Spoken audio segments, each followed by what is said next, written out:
Queridos, nós estamos ainda numa série de mensagens que é no poder do Espírito. E nós tivemos uma breve interrupção por conta do aniversário da igreja, e a gente teve abordando o tema Só Jesus Salva. Retornaremos a esse tema no final desse mês, mas sobre essa temática, no poder do Espírito, nós já pregamos sobre o dom do Espírito. Então, a essa altura, todos os irmãos desta igreja sabem que o batismo com o Espírito Santo é a mesma coisa de o dom do Espírito Santo.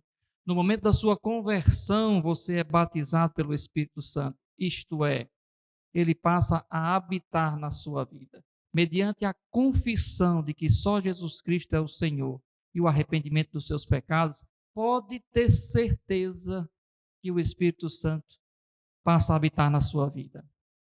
Nós também tivemos uma outra mensagem falando sobre os dons do Espírito Santo. E nós vimos aqui que os dons ele têm um propósito, que é capacitar a igreja a viver unida, capacitar a igreja para a edificação mútua e para cumprir a missão.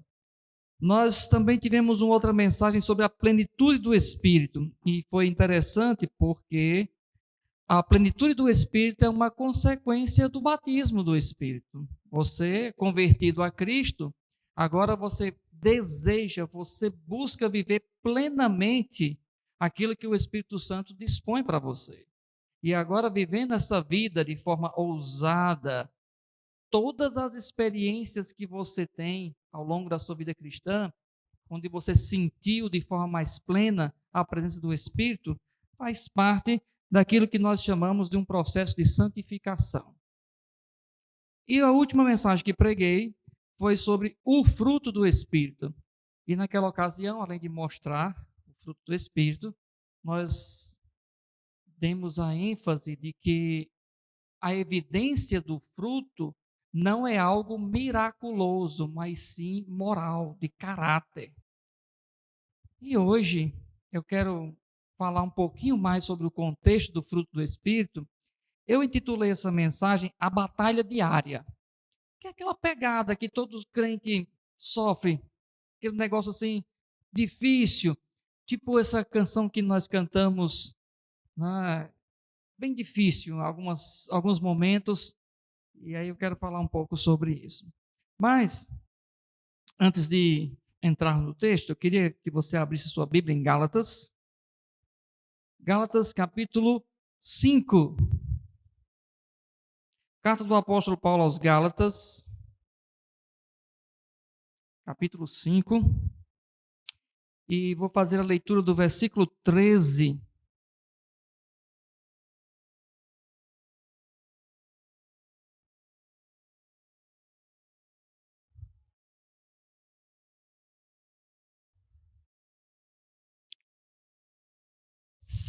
Do 13, eu vou ler até o 21, embora não vá expor todo esse texto, mas boa parte dele faremos menção. Depois da leitura, permaneça com a sua Bíblia aberta no texto para, sempre que oportuno, consultá-lo. Vamos lá então. Gálatas capítulo 5 diz assim, versículo 13. Irmãos, vocês foram chamados para a liberdade, mas não usem a liberdade para dar ocasião à vontade da carne. Ao contrário, sirvam uns aos outros mediante o amor. Toda a lei se resume num só mandamento: ame o seu próximo como a si mesmo. Mas se vocês se mordem e se devoram uns aos outros, cuidado para não se destruírem mutuamente. Versículo 16. Por isso digo, vivam pelo Espírito, e de modo nenhum satisfarão os desejos da carne. Pois a carne deseja o que é contrário ao Espírito, e o Espírito o que é contrário à carne. Eles estão em conflito um com o outro, de modo que vocês não fazem o que desejam. Versículo 18. Mas, se vocês são guiados pelo Espírito, não estão debaixo da lei. Ora, as obras da carne são manifestas: imoralidade sexual, impureza e libertinagem, idolatria e feitiçaria, ódio, discórdia, ciúmes e ira, egoísmo, dissensões, facções e inveja, embriaguez e orgias e coisas semelhantes. Eu os advirto, como antes já os escrevi. Aqueles que praticam essas coisas não herdarão o reino de Deus. Mas o fruto do Espírito é amor, alegria, paz, paciência, amabilidade, bondade, fidelidade, mansidão e domínio próprio. Contra essas coisas não há lei. Os que pertencem a Cristo Jesus crucificaram a carne com suas paixões e seus desejos. Se vivemos pelo Espírito, andemos também pelo Espírito. Não sejamos presunçosos, provocando uns aos outros e tendo inveja uns dos outros. Oremos mais uma vez. Santo Deus, diante do teu povo e da tua palavra, nós queremos suplicar, ó Deus, que tu fales aos nossos corações, ó Deus. No nome de Jesus, que nós te pedimos. Amém. O contexto da carta já é bem sabido dos irmãos. A gente já expôs pelo menos 2 séries sobre Gálatas. Não terminamos ainda, mas aos pouquinhos. Qual era o contexto? Paulo estava combatendo os falsos ensinamentos. E o principal falso ensinamento que havia naquela região era que, para você ser crente verdadeiro, você tinha que observar a lei de Moisés. E aí o que acontece? Paulo vai apresentar que, de acordo com a singularidade e o poder do Evangelho, você não precisa disso. Uma vez que você é convertido a Cristo Jesus, você é adotado como filho. E por ser filho, você também é herdeiro. Ó, que bênção!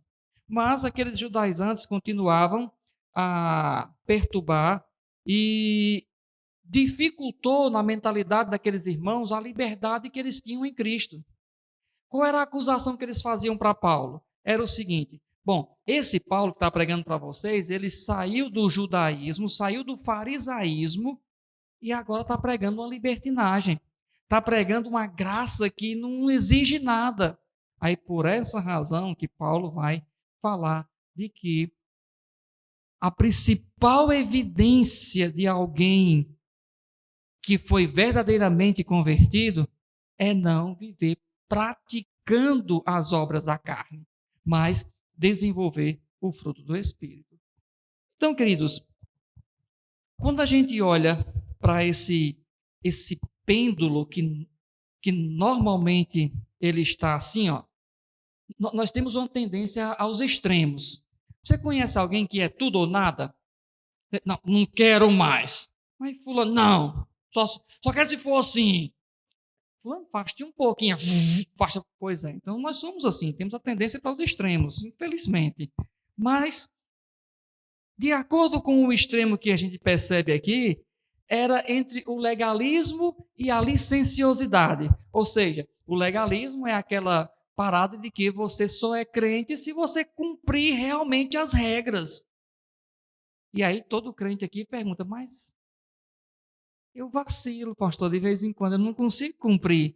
É por isso que o legalista está debaixo do mesmo fardo de escravidão. Ele não entendeu o que é a liberdade que tem em Cristo Jesus. Por outro lado, você tem os licenciosos, né, que é aquela pessoa que acha que pode viver a vida do jeito que quiser. Não precisa dar satisfação a ninguém, Jesus já me salvou, esse negócio de obedecer, esse negócio de igreja, não. Que também você acaba sendo escravo de quem? Da sua natureza. A sua natureza. Então o apóstolo Paulo, ele vai dizer que a liberdade cristã não é uma licença para pecar. Confira aí no versículo 13. Versículo 13.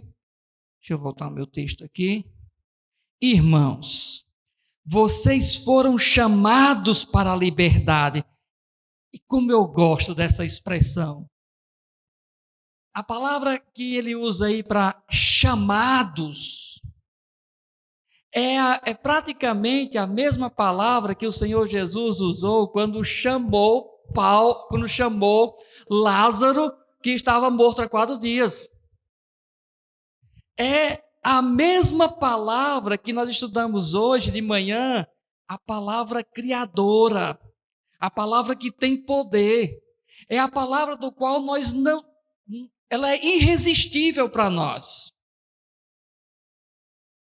Eu conheci uma história de um cearense pregando sobre Lázaro e ele meio analfabeto, aí ele contando a história, narrando, e dizia assim: Jesus chegou para frente da pedra e disse: Lázaro, sai de trás da pedra, macho! E Lázaro saiu.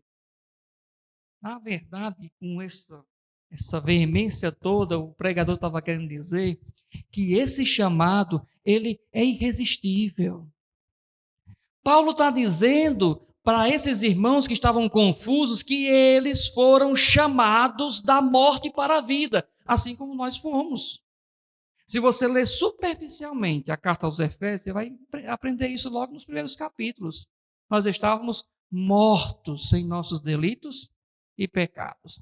Logo, Paulo está dizendo no versículo 13 que a graça que ele prega, que leva à liberdade, não é uma senha, uma permissão para se pecar.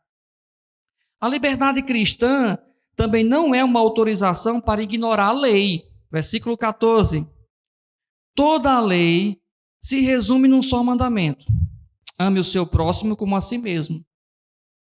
Queridos, a lei é boa, é perpétua, é do Senhor e deve ser observada e praticada por nós. Por que Paulo está dizendo isso para esses irmãos? Porque tem uma coisinha aqui que é muito fácil ser negligenciada pelos crentes. Muito fácil. A importância da comunidade, a importância da igreja. E olha que Paulo escreveu isso há 2000 anos atrás, para vocês perceberem que humano é humano, que pecado é pecado e pecador é pecador. Paulo não vivenciou essa síndrome do individualismo patológico que nós temos hoje. Essa mensagem é muito importante porque não tem cristianismo sem igreja, sem o coletivo. Não dá para você cair nessa cilada, nessa mentira de que eu estou em paz com Deus. Eu faço minhas orações, eu faço minha adoração, eu só não estou em paz com a igreja. Não tem essa permissão nas Escrituras. Veja como Paulo é claro. Toda a lei se resume num só mandamento: ame o seu próximo como a si mesmo. E aí o versículo 15, ele vai dizer o seguinte: mas se vocês se mordem e se devoram uns aos outros, dado para não se destruírem mutuamente. A lei máxima do Evangelho é o amor, sem dúvida nenhuma. É o amor. Desse jeito, muitos podiam pensar que podem viver a vida do jeito que quer depois de aceitar a Cristo. Cristo me chamou para a liberdade. Eu sou fruto da graça. E desejam viver uma vida curtindo a vida adoidado. Era um filme da década de 80, onde um jovem resolveu acordar e mentir para os pais, não ir para a escola, mentir para os professores e passou aquele dia todo vivendo adoidado, fazendo tudo o que der na telha. Isso não é liberdade de jeito nenhum, muito menos liberdade cristã. O nosso chamado, a graça que nós recebemos, ela nos leva à obediência. E mais, não é uma obediência legalista, há uma capacitação do Espírito para que nós obedeçamos. Então, o fruto do Espírito Santo, que nós falamos um dia desse, é a marca do caráter cristão. A pergunta é: como amadurecemos esse fruto em nossa vida cotidiana? A resposta está no texto seguinte. Mas desde já eu concordo com o Tim Keller quando ele diz: crescemos e amadurecemos à medida que lutamos. Vamos ao texto, versículo 16. Por isso digo, então vocês entendem o que é que Paulo está se referindo. Por que ele está dizendo isso? Havia uma concepção errônea do que é ser da liberdade em Cristo. Os irmãos na igreja estavam se devorando. E a figura que o texto usa é como se fosse cachorros mesmo, assim, se devorando um ao outro, brigando. Por isso digo, vivam pelo Espírito e de modo nenhum satisfarão os desejos da carne. Paulo faz um apelo pessoal aos seus leitores que continuem andando pelo Espírito. Alguém tem a versão que diz andai no Espírito? Nessa versão mais moderna diz vivam pelo Espírito. Mas o tempo verbal é o mesmo, é um imperativo, é uma ordem. Vivam, andem pelo Espírito.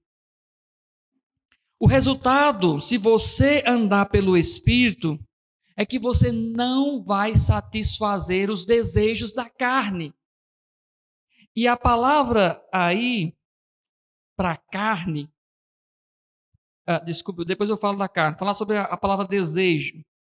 É uma palavra que em umas traduções antigas era concupiscência. Concupiscência é uma corrupção, é uma putrefação. Mas o sentido literal dessa palavra, epitomia, é um hiperdesejo, um desejo incontrolado. Desejo esse que você não tem poder de controlá-lo. Essa é a pegada de quem não conhece a Cristo. Quem não conhece a Cristo não tem controle, não tem a menor possibilidade de controlar os seus pecados. Essa é a questão do tal do livre-arbítrio. Esse é um argumento muito forte que ninguém pode dizer, não vou mais pecar. Tchau, livre-arbítrio. Porque você vai continuar pecando. Mas, enfim, essa palavra desejo, epitomia, que eu já citei, ela é um hiperdesejo, mas principalmente por coisas proibidas. A carne, e eu vou já explicar o que é a carne, ela deseja aquilo que é proibido. Por isso que a lei denuncia esses desejos. Porque a lei diz o quê? Não adulterarás, não cobiçarás, não furtarás, não matarás. E essas coisas são aguçadas quando nós descobrimos que é proibido. Dizem que o pessoal gosta daquilo que é proibido, não é? Então, uma outra palavra interessante, carne. A minha versão diz carne. E primeiro, vou dizer o que não é. Carne aqui não significa o corpo humano. O corpo. Esse meu corpo aqui, que se você passar uma faca aqui, vai cortar. Não é isso. Paulo usa uma palavra, sax, para significar a natureza pecaminosa. De onde vem essa natureza pecaminosa? Lá de Adão. Todos nós nascemos com essa natureza, desejando o pecado. Todos nós. E isso é tão evidente que essa natureza ela é extremamente hostil a Deus ou às coisas de Deus. A carne, ela deseja que sejamos o nosso próprio Senhor. Lembra do que aconteceu com Eva? Se você comer, terá conhecimento do bem e do mal. Será dona da sua própria vida, do seu próprio nariz. E acredite, minha gente, o nariz do crente tem dono. Você não é o dono do seu próprio nariz, você não se manda mais.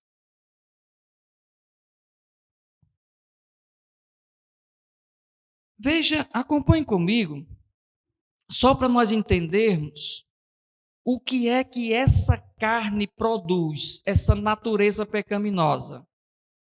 Versículos do 19 até o 21. Paulo diz assim: as obras da carne são manifestas. E eu gosto de uma tradução que diz assim: as obras da carne são conhecidas. E nós podemos dividir as obras da carne em 5 grupos. Primeiro grupo, pecados sexuais. Veja aí versículo 19. Ora, as obras da carne são manifestas, imoralidade sexual.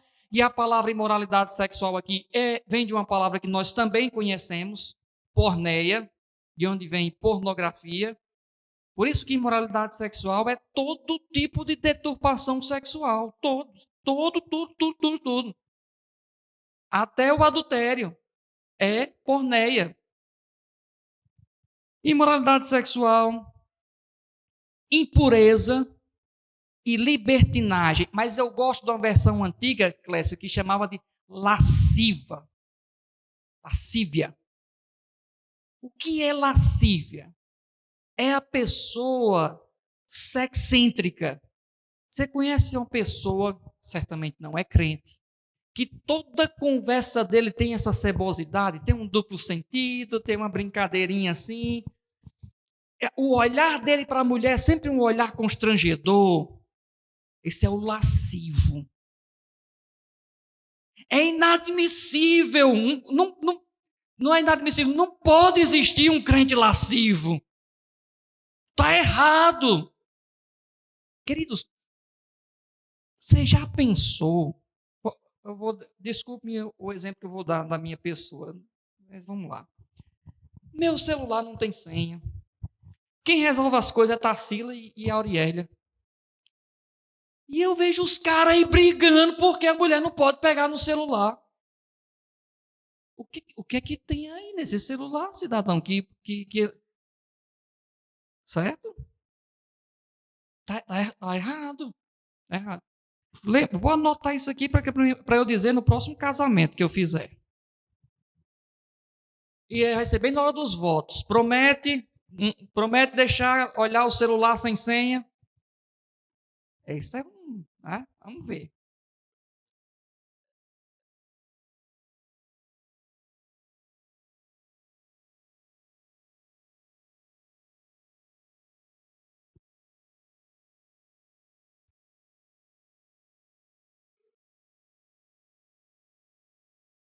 Pronto. Lascívia é esse tipo de gente. Queridos, tem alguns áudios de vez em quando vazado aí de líderes que é uma conversa cebosa. Conversa cebosa. Não é conversa de que alguém dá para ter com outro crente, não. Então, pecados de ordem religiosa, produzido pelo fruto da carne. Vamos lá, versículo 20. Versículo 20 diz: idolatria e feitiçarias. Eu acho interessante, porque a palavra feitiçaria também vem uma palavra grega que nós conhecemos, farmakon, de onde vem farmácia, de onde vem. Ou seja, a pessoa que usava uma misturinha para ficar mais doidão é pecado. É pecado. E temos hoje muitas formas de pessoas ficarem os alucinógenos e drogas sintéticas que podem levar a isso. Eu fui capelão de um centro de recuperação e uma vez eu cheguei lá no centro de recuperação, os caras estavam tudo animados, felizes, outros bem tranquilos, e eu achei aquilo estranho, né? Eu só vou jogar bola. Vou já, pastor, vá na frente. Chamei a moçada, gente, tem alguma coisa de errado aqui. Aí quando tinha uma coisa assim, qual era a minha estratégia? Era pegar um deles e botar pressão. Diz, miserável, se você não disser, você vai expulso daqui hoje. Diz o que está acontecendo.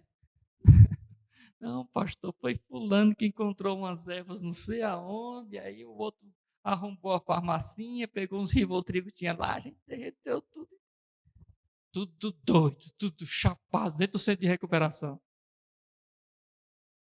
Só estou dizendo para vocês que, do ponto de vista religioso, existem algumas seitas que promovem esse tipo de chás. E isso também é pecado. Pecados de ordem social, vamos lá, versículo 20b até o 21a. Diz assim: ódio, discórdia, ciúmes, ira, egoísmo, dissensões e facções e inveja. Tudo isso de ordem social. Facção, dissensões, inveja. Já pensou, irmãos? Inveja. Inveja. Não existe esse negócio de inveja branca, não, de inveja boa. Pecados de ordem pessoais, versículo 21. Embriaguez e orgias e coisas semelhantes. No original, essa palavra orgias, tem muitas traduções que traz glutonarias, porque ele quer a ideia de beber e comer. Porque é uma daquelas palavras que tem uma origem etimológica em alguma história de um semideus, onde as pessoas iam. Mas orgias aqui não é no sentido de um bacanal, de sexualidade, não. É de realmente de uma festa onde você não tem controle sobre a comida. Por exemplo, é sabido que entre os romanos existia o vomitório. O cara comia, ia lá e voltava para comer. Então, percebe-se nitidamente que era um descontrole. Quinto, versículo 21 fecha assim, de uma forma muito impactante. Vou ler de novo o versículo 21. Inveja, embriaguez, orgias e coisas semelhantes. Paulo deixa bem aberto para que você perceba se você não está exagerando no energético, se você não está exagerando em algumas coisas. E ele prossegue. Aqueles que praticam essas coisas não herdarão o reino de Deus. Aí o crente olha e diz assim, eu já tive inveja, eu já tive ódio, eu já fui até intrigado com outro irmão, eu já fiz questão de comer um pedaço de bolo, não dividir para ninguém. Aí pronto, eu não sou crente, eu não sou de Jesus. E agora? Aí começa a perturbação, aquela coisa toda. Não, irmãos. O que Paulo está querendo dizer é que quem vive nessa prática é diferente de um pecado ocasional, de um acidente, de um momento na sua vida, de um ponto que aconteceu na sua história. Mas quem vive na prática como se isso fosse natural, não é evidência de alguém que seja verdadeiramente convertido. Não é isso, irmãos? Posso ouvir um amém bem baixinho? Amém. Pois é, crentaiada, é desse jeito que rola. Paulo está condenando, Paulo está dizendo o seguinte, se vocês continuarem com essa prática, é evidência de que vocês nunca foram convertidos. Aí agora no versículo seguinte, Paulo vai mostrar o que é que rola. O que é que está acontecendo? Versículo 17, volta lá para o versículo 17. Pois a carne deseja o que é contrário ao espírito, e o espírito que é contrário à carne. E agora nós já sabemos o que é carne aqui, é a nossa natureza pecaminosa. E aí, Paulinha, parece-me que o crente tem essa dupla personalidade, essa dupla natureza. Carnal e espiritual. Essas duas naturezas, mas não existe o crente carnal. Na concepção de Paulo, ou existe um crente amadurecido ou imaturo. Porque tem gente que vai lá para 1 Coríntios e diz, não, tem três tipos de crente, tem três tipos de pessoas, o natural, o carnal e o espiritual. Não, gente. Paulo mesmo explica aquela passagem que ele está dizendo que são carnais, por quê, aqueles irmãos? São imaturos, são como crianças. Então, há esse conflito, há essa guerra, porque o texto mesmo diz que o desejo carnal, ele é contrário às coisas do Espírito. Pense aí na sua cabeça. Quando foi que você substituiu algo que você sabe que é responsabilidade sua diante de Deus por um desejo bem carnal seu?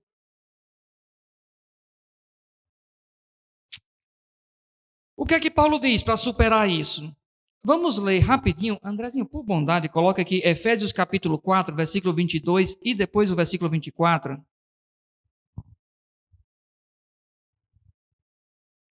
Quanto à antiga maneira de viver, diga-se, quanto à sua natureza carnal, antes de você ser crente, dispam-se do velho homem, que se corrompe por desejos enganosos. Versículo 24. Se revistam do novo homem, criado para ser semelhante a Deus em justiça e santidade proveniente da verdade. Foi convertido, aceitou a Cristo Jesus, recebeu o dom do Espírito Santo, foi batizado pelo Espírito Santo. Viva de acordo com o Espírito. Paulo diz que se você se permitir ser guiado pela sua natureza carnal, é um caminho de morte. De morte. Vou passar para o próximo versículo, versículo 18. Então, Paulo vai agora, nesse versículo 18, usar um paralelismo brilhante, típico do apóstolo Paulo. Qual é o paralelismo? Está entre viver ou andar no Espírito, no versículo 16, e o ser guiados pelo Espírito. Versículo 18. Mas, se vocês são guiados pelo Espírito, não estão debaixo da lei. O que é interessante aqui é que Paulo não diz, não estão debaixo da carne, mas debaixo da lei. Porque Paulo percebia que na vida daqueles irmãos, ambas as posturas estavam levando a uma escravidão. Tanto aquele que estava vivendo de acordo com a sua natureza pecaminosa, com a carne, como se nunca tivesse sido convertido a Cristo, quanto aqueles que eram santarrões, achando que se seguisse a letra, iria ser salvo. Gente, a lei é boa. Mas tem coisa na lei, repare bem, a lei diz, eu não me recordo qual é o livro, que se você fosse construir uma casa, Eduardo, tinha que construir um parapeito. Parapeito. Acho que a maioria não sabe nem o que é um parapeito, né? Mas é uma muretinha assim, de proteção, que servia para a gente se escorar, às vezes se fosse mais baixinho, dava para a gente sentar. Qual é o princípio da lei em construir um parapeito? Guardar o próximo, para que o próximo, não de forma descuidada, caísse. Não é você construir sem uma razão, somente pela letra da lei. É nesse sentido que a letra mata, mas o espírito pelo qual foi dada a lei.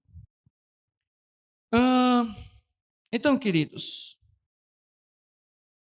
é evidente que Paulo não coloca a lei e a carne na mesma medida, mas a postura de ambos produz a mesma consequência, a escravidão. Deixe-me tirar algumas lições para os irmãos aqui, tentar de forma mais prática, não é? Primeira delas, a vida é como um caminho que precisa ser trilhado. Isso aqui parece óbvio para todos nós.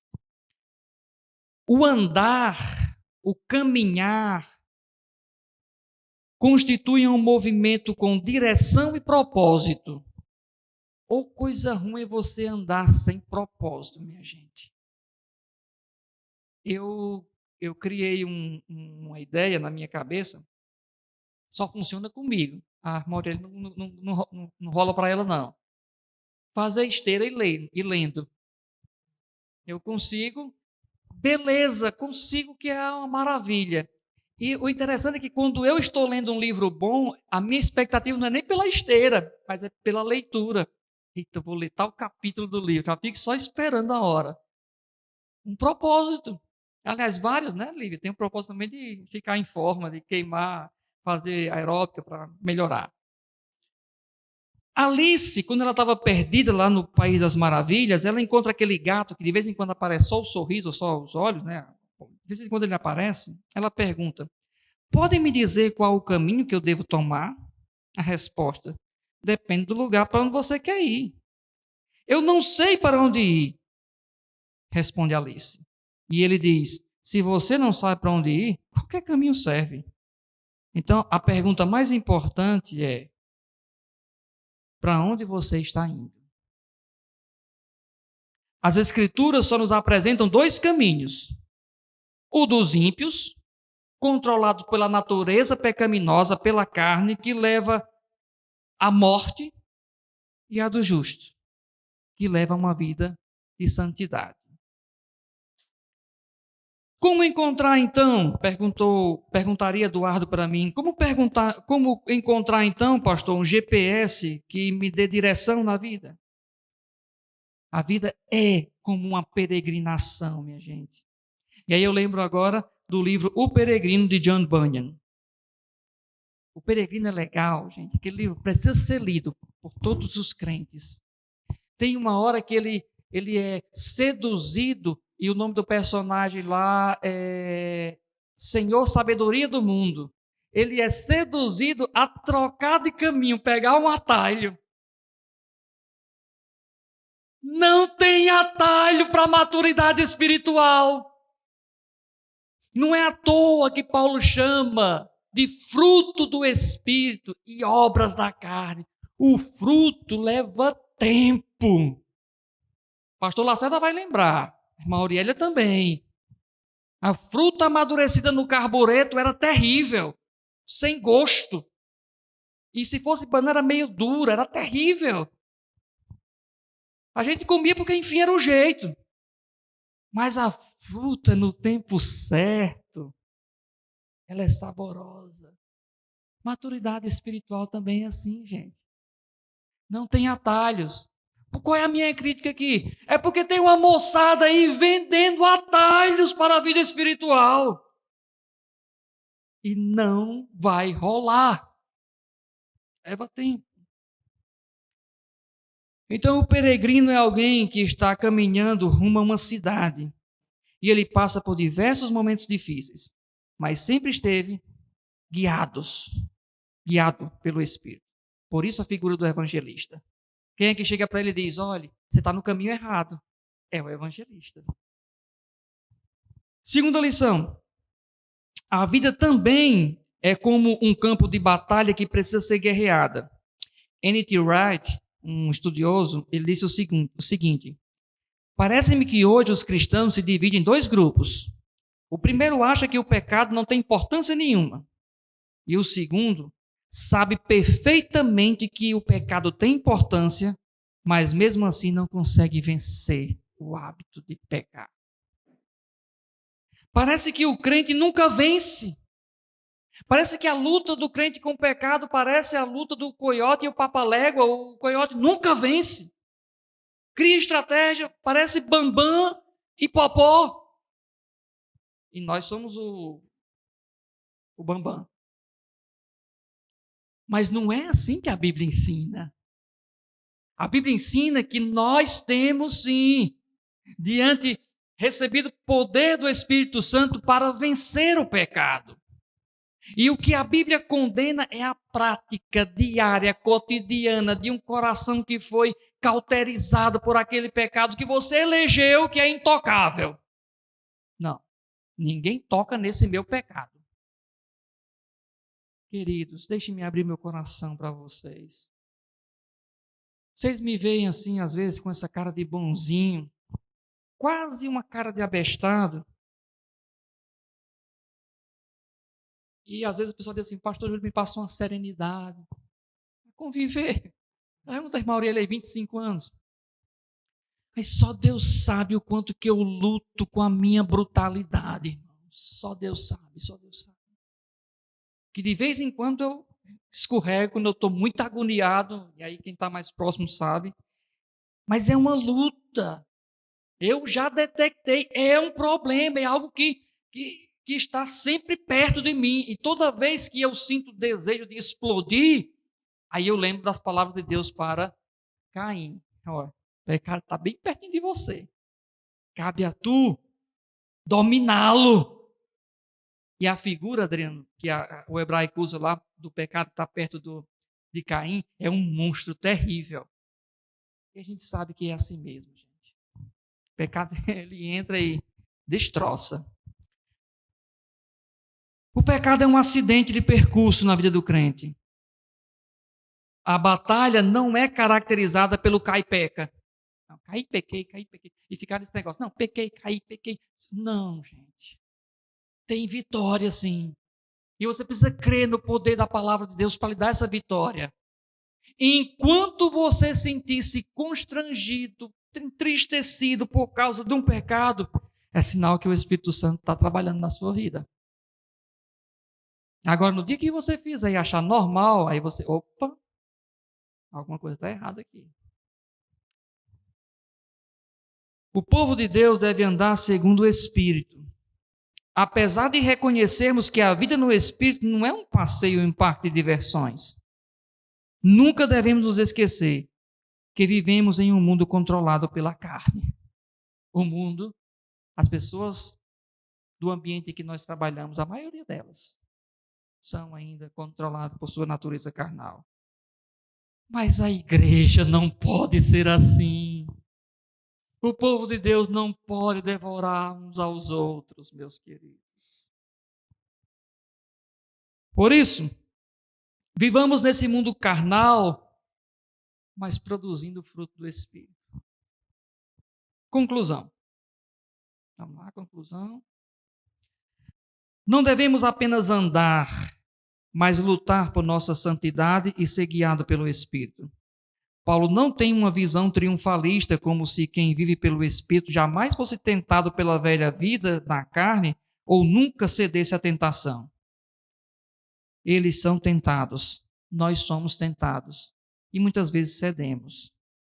Mas para isso existe perdão, restauração e graça. Nunca devemos esquecer que existe restauração e perdão para os nossos pecados.